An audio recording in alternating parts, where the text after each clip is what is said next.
跟和国，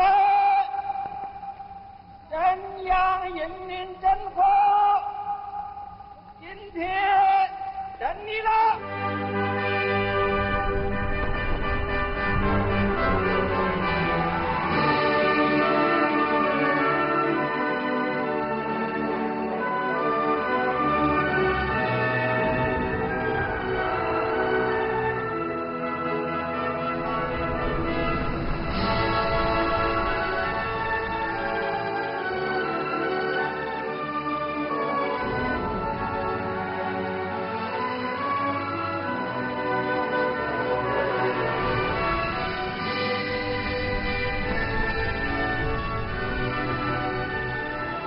为建设富强、民主、文明、和谐、美丽的社会主义现代化强国努力奋斗。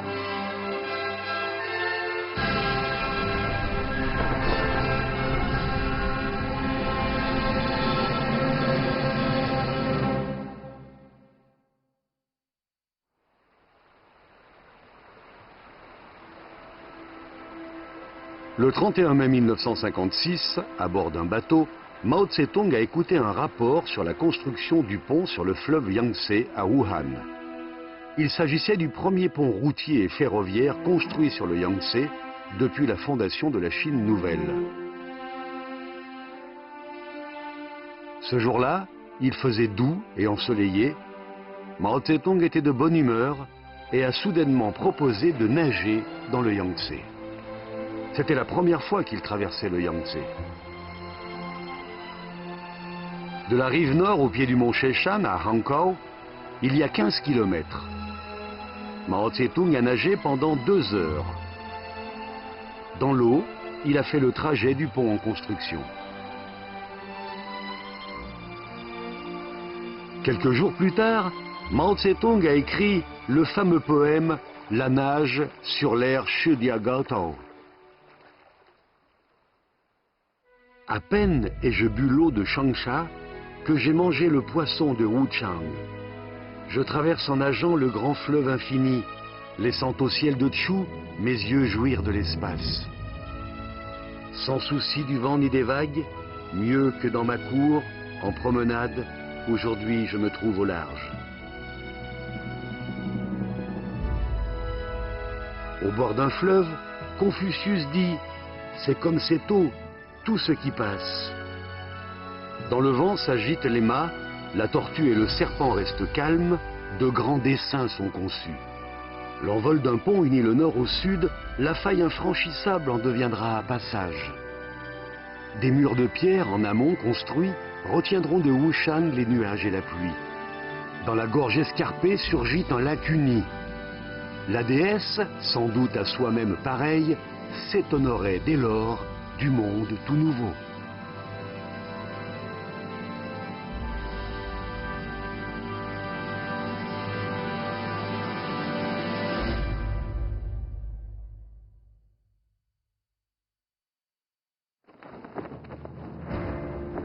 L'essor du développement économique massif a pour objectif de construire un pays moderne, prospère et puissant. C'est aussi le rêve de plusieurs générations de Chinois. Au début, les constructeurs de la Chine nouvelle font face à la pauvreté et au dénuement intérieur du pays, ainsi qu'aux blocus innombrables imposés par l'impérialisme à l'extérieur. C'est ce qu'on a filmé à Yumen, ville de la province du Gansu, au cours des premiers jours suivant la naissance de la Chine nouvelle. À l'époque, les Chinois exploitaient le pétrole de cette façon. Même s'ils travaillaient durement, la production du pétrole brut n'était que de 120 000 tonnes dans tout le pays. Mao Tse-tung s'est exclamé « Que peut-on fabriquer actuellement? Des tables et des chaises? Des bols et des théières? On peut planter des céréales et les moudre? On peut aussi fabriquer du papier, mais nous n'avons pas la capacité de fabriquer une voiture, un avion, un char, ni même un tracteur. » Les Chinois, très motivés, étaient déterminés à braver toutes les difficultés. À partir de 1953, une campagne d'édification économique a été engagée de façon exhaustive sur tout le territoire chinois. L'édification d'un système industriel indépendant est la grandiose aspiration de la Chine nouvelle. C'est en 1953 que la Chine a commencé à exécuter son premier plan quinquennal. Tout le peuple chinois a été appelé à s'unir pour travailler à réaliser l'industrialisation du pays. Le premier plan quinquennal chinois était marqué notamment par les 156 projets de construction conçus et réalisés avec l'aide de l'Union soviétique. L'industrie lourde, les matières premières de l'énergie, ainsi que la fabrication de machines étaient les secteurs clés à développer.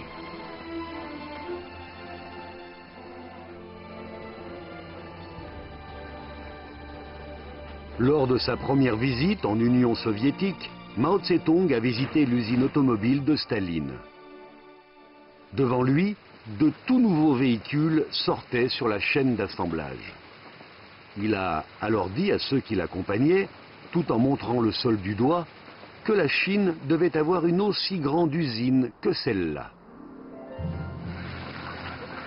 Le 15 juillet 1953, la première pierre de la première usine automobile de la Chine nouvelle a été posée dans un champ en friche à Changchun. Au début, il a été proposé de la nommer, à la manière soviétique, l'usine d'automobile de Mao Tse-tung, car la première usine d'automobile soviétique portait le nom de Staline. Autre proposition, l'usine d'automobile de la Chine nouvelle. Mao Tse-tung n'a accepté que cette désignation, la première usine automobile. Selon lui, la Chine construirait la deuxième et la troisième très rapidement.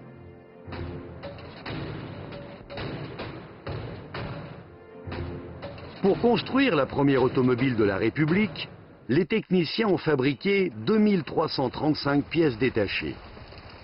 On trouve aussi plus de 100 000 plans de fabrication, sans compter une centaine de dessinateurs. 当年呢，第一台车出来的时候，就像生了个大胖小子，自己的孩子，那就是他是做模型的，他是先干。他做了模型才能翻沙，才能他是早知道的。那时候我们吃在厂里，住在厂里，成天成宿都不回家，就盼着这个车出生。L'investissement total pour la construction de l'usine était de 600 millions de yuan, comme si chacun des 600 millions de Chinois avait payé 1 yuan. Le 13 juillet 1956, le premier camion de marque Jiefang, qui signifie libération, a vu le jour. À l'origine, on a proposé de le baptiser Mao Tse-tung. Mais Mao Tse-tung l'a appelé Jiefang avec enthousiasme. 1956年7月13日，汽车厂建厂3周年的前2天，第1辆汽车诞生了。从今天起，中国不能制造汽车的历史结束了。我们自己的汽车将源源不断的，一天比一天更多的从这里开出去。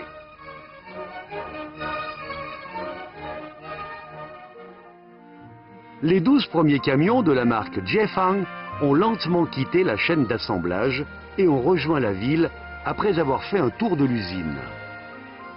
Ma Guofan, un des chauffeurs qui ont conduit ces camions, ne pouvait pas cacher son sourire. Son bonheur visible a été immortalisé dans cette chanson, Un vieux chauffeur.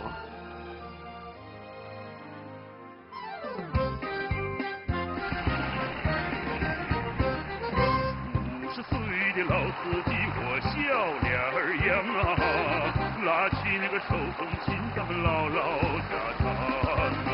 想当年我18就学会了开汽车呀，摆弄那个外部车呀，我是个老内行啊。可是没见过中国这样啥模样啊，盼星星盼月亮啊，盼的那个国产汽车真就出了厂哟嘿。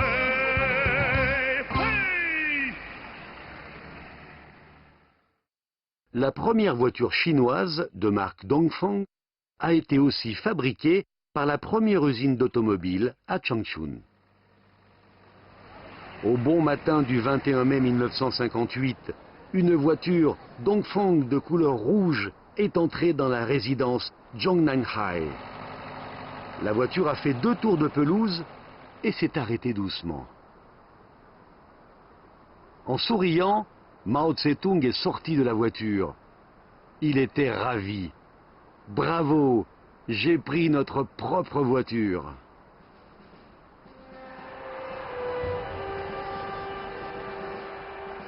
Le feu du haut fourneau se reflète sur les visages des ouvriers chinois travaillant à cette période en pleine animation.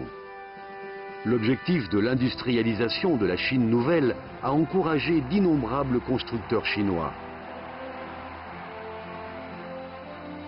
Ils travaillent pour la patrie. Rien n'est plus gratifiant et stimulant que d'entreprendre pour la patrie.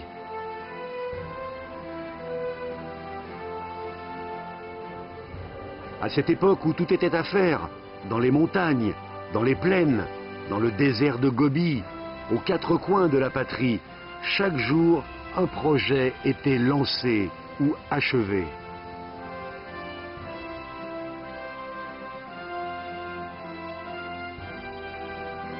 En juillet 1956, le premier chasseur à réaction de type nouveau a été assemblé dans l'usine aéronautique de Shenyang. En 1957, la Chine a commencé la fabrication du char d'assaut T-54. En 1958, le premier tracteur Dongfang Hong a vu le jour. La construction de l'usine de tracteurs de Luoyang marque le début de la fabrication de tracteurs par les Chinois. Tan Son-lin, le premier ministre chinois d'alors, s'est réjoui. L'ère des labours sans bœuf a commencé. La construction des machineries lourdes de Fulerji et de Taiyuan permet à la Chine de fabriquer elle-même des équipements lourds pour l'extraction du minerai et des engins de construction. La capacité d'autosuffisance en termes d'équipement de la Chine a été ainsi largement élevée. La Chine a donc établi son propre système industriel relativement complet, alors que par le passé, elle devait importer même des clous et des allumettes.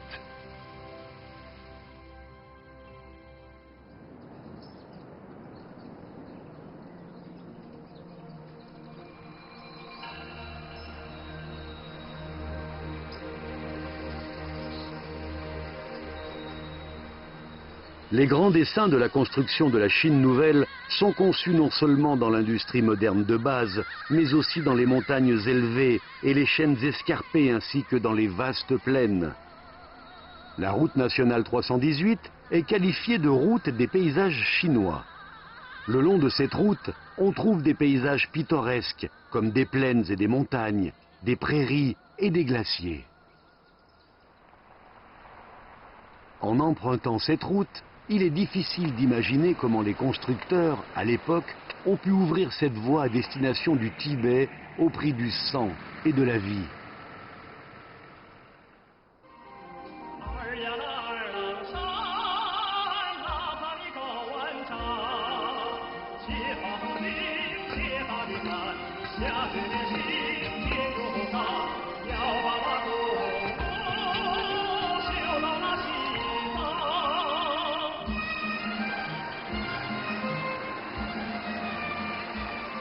À l'époque, cette chanson, chantée pour le mont Harlang, retentissait sur le plateau et dans toute la vallée.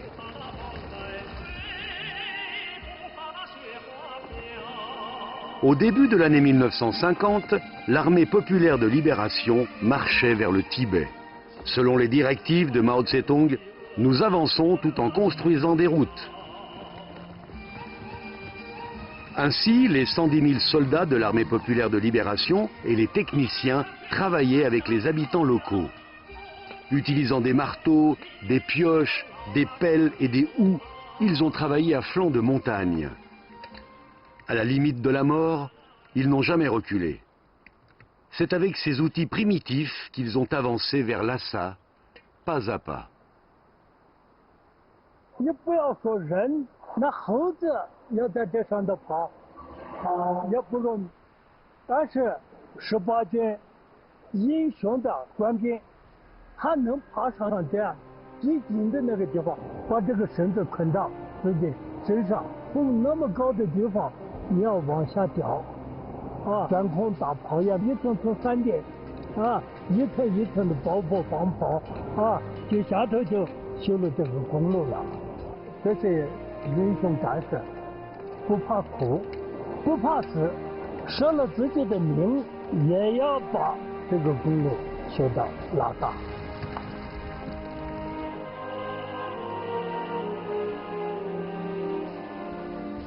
Pour franchir ce passage de Yahan à Lhasa, plus de 3000 officiers et soldats ont sacrifié héroïquement leur vie sur le plateau. À pratiquement chaque kilomètre, un soldat est tombé. La moyenne d'âge n'était que de 23 ans.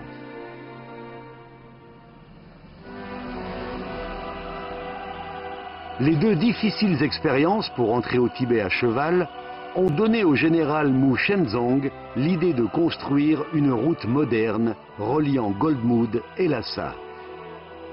Afin de construire la route, Mu Shenzong s'est rendu à Beijing pour faire un rapport à Peng Dehuai, son ancien chef d'armée qui venait de rentrer du front coréen.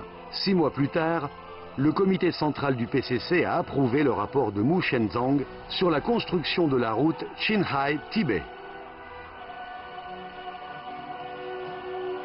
Le 11 mai 1954, sur les rives de la rivière Golmud, du col de la montagne Kunlun et au bord de la rivière Shumar, en dirigeant 19 cadres, plus de 1200 habitants et soldats, Mu Shenzong a démarré la construction de cette route.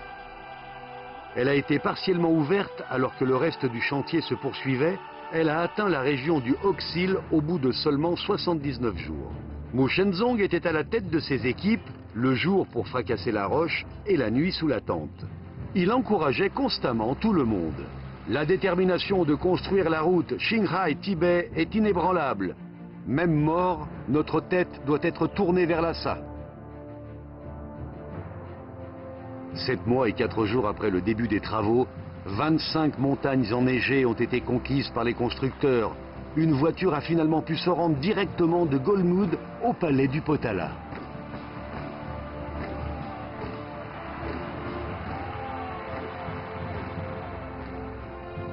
Le 25 décembre 1954, la cérémonie de mise en service des deux principales routes, Sichuan-Tibet et Qinghai-Tibet, a été organisée, mettant fin à l'absence de route au Tibet.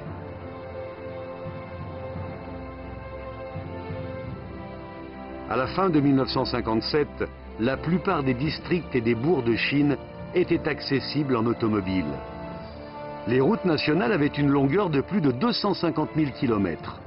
À l'exception du Tibet, toutes les provinces et régions autonomes disposaient d'un réseau ferroviaire d'une longueur totale de 29 862 km. Beijing, Shanghai, Guangzhou, Chengdu et d'autres villes ont construit de nombreux aéroports pour l'aviation civile, ouvrant 3 vols aériens vers l'Asie du Sud-Est, l'Europe et l'Afrique.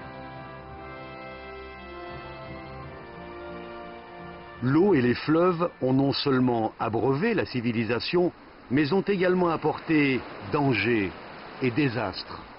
Depuis l'Antiquité, la Chine a toujours été un pays victime d'inondations fréquentes. Gérer les inondations et transformer les dommages en profit sont des tâches urgentes et ardues pour restaurer et développer l'économie nationale, ainsi que pour protéger la vie et les biens de la population. À l'été 1950, un rapport sur les inondations de la rivière Huaihe a fait pleurer Mao Tse-tung. Ce rapport disait « La superficie des terres cultivées touchées est de 2,9 millions d'hectares. Les sinistrés n'ont pas eu le temps de fuir. Ils sont montés dans les arbres. Certains sont tombés à l'eau. D'autres sont morts, mordus par des serpents venimeux dans les arbres. » Mao Tse-tung a immédiatement donné des instructions. Je demande au ministère des Ressources en eau de préparer un plan de gestion pour la rivière Huaihe et de m'en envoyer une copie. Le plan doit être élaboré en août et approuvé par le Conseil de l'administration du gouvernement central afin de permettre que les travaux de construction débutent au début de l'automne. Il a ajouté « Si l'on ne sauve pas le peuple, comment s'appeler Parti communiste ?» La gestion de la rivière Huaihe est le premier projet d'ouvrage hydraulique à grande échelle de la Chine nouvelle avec des cibles multiples. Plus de 20 millions de personnes dans tout le pays ont participé directement à la construction du projet, avec un investissement d'environ 700 millions de yuan. Le père et le fils vont au chantier, les frères se battent pour se faire inscrire, les femmes ne montrent pas de faiblesse, les couples partent ensemble pour les travaux, ce qui reflète bien à l'époque le véritable état de la gestion de la rivière Huairou. Connu sous le nom de premier barrage de la Chine nouvelle, le barrage réservoir de Fotziling a été construit au cours de cette période. Personne n'avait d'expérience dans la construction du premier barrage en voûte en béton armé. Mao Yisheng, Xian Lingxi, Huang Wenxi, de nombreux experts et techniciens étaient venus ici pour participer à des discussions techniques. Les ouvriers travaillaient la journée et étudiaient le soir, réalisant ainsi plus de 4000 innovations technologiques. En novembre 1954, les travaux du réservoir de Fotziling ont été achevés. Selon les statistiques, jusqu'à nos jours, le réservoir de Fotziling a stoppé plus de 230 inondations de différentes intensités. Avec l'achèvement des projets clés d'aménagement et les ouvrages de prévention contre les crues, la gestion des fréquentes inondations dans les nombreuses régions de Chine concernées a été fortement améliorée. Il est toujours impossible d'assurer les rendements en cas de sécheresse ou d'inondation, même si l'on construit des réservoirs.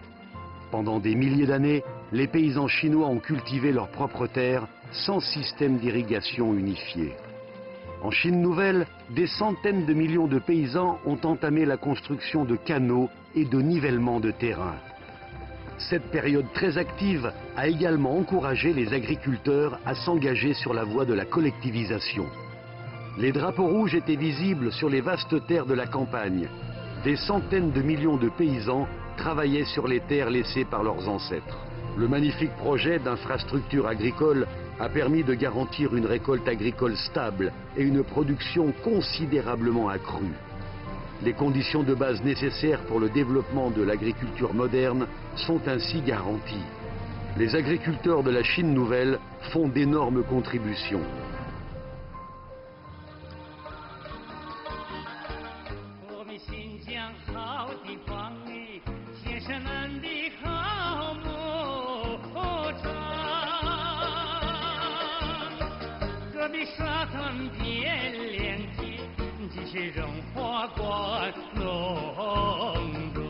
Au sud du mont Tianshan, dans le centre de Korla, on trouve un monument qui commémore la construction d'un canal par le régiment 18 à l'époque. Cette statue représente les officiers et soldats qui ont défendu les frontières et défriché des terres au Xinjiang. En 1949, Wang Zhen dirigea le premier corps de l'armée populaire de libération qui est entré dans le Xinjiang. Le 25 septembre de cette année, le Xinjiang fut libéré de manière pacifique. Par la suite, la région militaire du Xinjiang a émis un ordre. Tous les militaires doivent participer au travail de production. Personne ne fait exception. Ainsi, les troupes en poste au Xinjiang ne conservent plus qu'une seule division de défense nationale. Tous les militaires des autres unités se rendent sur le nouveau champ de bataille, un fusil dans une main et une pelle dans l'autre. Le plan de bataille est devenu une fiche de production, la hausse d'artillerie est désormais un niveau à bulles, le cheval ne charge plus, il laboure, les étriers sont devenus des socs charrues. Plus de 100 000 officiers et soldats ont initié un vigoureux mouvement pour le développement de la production dans le nord et le sud du mont Tianshan. En octobre 1954, le gouvernement central forma le corps d'armée de production et de construction du Xinjiang de l'armée populaire de libération de Chine. Dès lors, un grand nombre de jeunes talentueux, d'anciens combattants, d'intellectuels et de personnels scientifiques et techniques de tout le pays rejoignirent les rangs du corps et participèrent à la construction du Xinjiang. Ils ont souffert du vent et de la pluie tout en s'enracinant à la frontière. Ils ont contribué de manière historique et indélébile à la promotion du développement du Xinjiang, au renforcement de l'unité nationale, au maintien de la stabilité sociale et à la consolidation de la défense des frontières du pays. Au nord de la province du Heilongjiang, la plaine de Sanjiang, celle du fleuve Heilongjiang et le bassin de la rivière Nanjiang étaient autrefois une vaste région où la terre était un culte, connue sous le nom de grands champs abandonnés du Nord.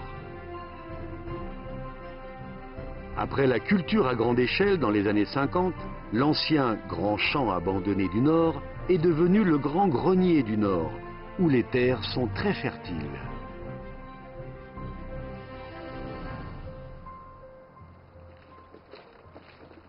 En septembre 1950, une conférence nationale des représentants des héros combattants et des travailleurs modèles a été organisée à Beijing.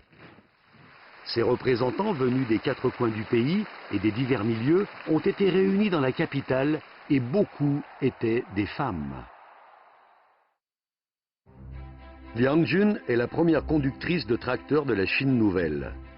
Dans les années 1950, ses photos ont été publiées dans des journaux. Elle était un bon exemple à suivre pour les jeunes femmes du pays. L'État a imprimé son portrait sur le billet d'1 yuan émis en 1960. 学会了修理、拆卸以后，技师被他积极的学习所感动，改变了以前的看法，亲自指导他学习驾驶技术。他现在可以离开技师，练习着开了。我开上拖拉机的时候啊，我心情是比较激动的。我想这回我终于实现了目的了，我终于像苏联妇女那样，在我开着拖拉机将来驰骋在祖国大地上，我是最光荣的人。 我是最愉快的人，虽然苦，但是感觉到非常舒服，从心里往外呀感谢共产党，所以那时候开荒种地呀，有使不完的劲儿。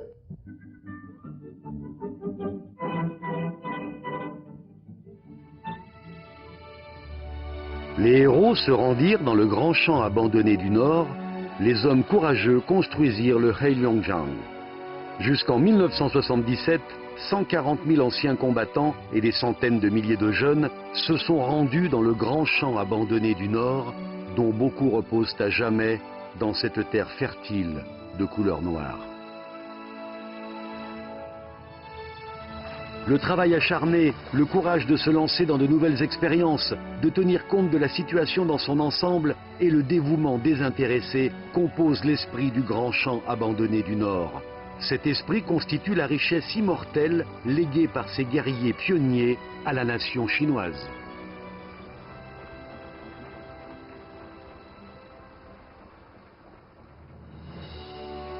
La Chine nouvelle se développe rapidement. Les bonnes nouvelles arrivent les unes après les autres. Les principaux objectifs du premier plan quinquennal ont été atteints 1 an plus tôt que prévu, en 1956. Le 25 septembre 1957, la cérémonie de mise en service du pont sur le fleuve Yangtze a eu lieu dans la ville de Wuhan. Le service postal de Chine a émis à cette occasion une série de timbres commémoratifs intitulés « Pont sur le Yangtze à Wuhan ». En plein essor, la patrie a besoin de plus de nouvelles connaissances pour réaliser l'industrialisation du pays et a besoin de plus en plus de jeunes qui se perfectionnent rapidement. En 1957, Mao Tse-tung s'est rendu à nouveau en Union soviétique et il a notamment rencontré des étudiants chinois à Moscou. Il leur a dit avec beaucoup d'émotion: « Le monde est autant le vôtre que le nôtre, mais au fond c'est à vous qu'il appartient. Vous les jeunes, vous êtes dynamiques, en plein épanouissement, comme le soleil à 8 ou 9 heures du matin. C'est en vous que réside l'espoir. »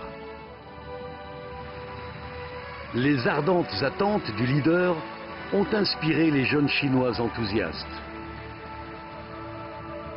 Ils sont en plein épanouissement et deviendront les principales composantes à dessiner le plan grandiose de la nation chinoise.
我的血。